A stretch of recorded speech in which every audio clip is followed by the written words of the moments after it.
Well, they say every journey begins with the first steps, I guess. So it is 6 a.m. here in Bakersfield, California. Rained last night. Hadn't rained in months until yesterday. Off start my 6 days in the home. Would be my 8th 6-day adventure.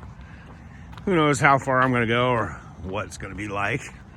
But figured I'll get moving and see what happens.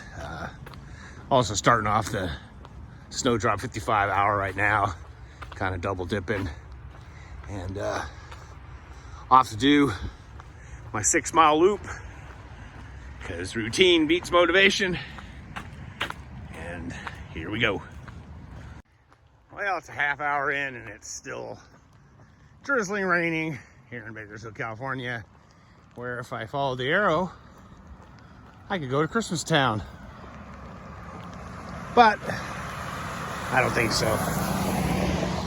Pioneer Village behind me.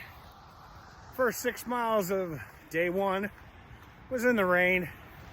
Now at least the sun's come out.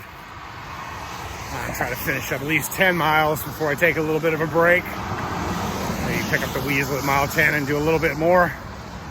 So, all's been going well. Been listening to the Book of Basketball with Bill Simmons talking about Dr. J. I remember getting to see Dr. J play against the Atlanta Hawks. I remember watching him go baseline under the basket with a dunk. Amazing player. Sad that so much of his career is not on tape, so the kids can't see how great he was. And I'm off behind, like I said, it's Pioneer Village, where they've got a lot of old buildings.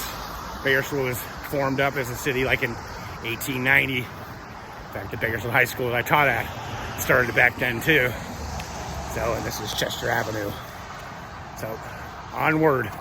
Well, a little over 3 hours later, finishing up 10 miles, stuck to my guns and just been walking. Just a nice leisurely stroll. First 2 hours in the rain, last hour the sun came out, which is kind of funny because it doesn't rain in Bakersfield. Looking up in the mountains though, and we got some snow. So it's good that I wasn't trying to leave town today because the Grapevine might have been closed. Sure, it'll be reopening soon. It is Monday, so a lot of people are going off to work, and I got to remember that when I'm feeling beat up and down, that being able to do a multi-day race like I'm trying to do today and have done many times in the past is definitely a privilege. So, time to take a break for a little bit, change my clothes, get out of the wet stuff, and then head back out for another 10-miler. Plan is to do 10 miles at a time and then take a break.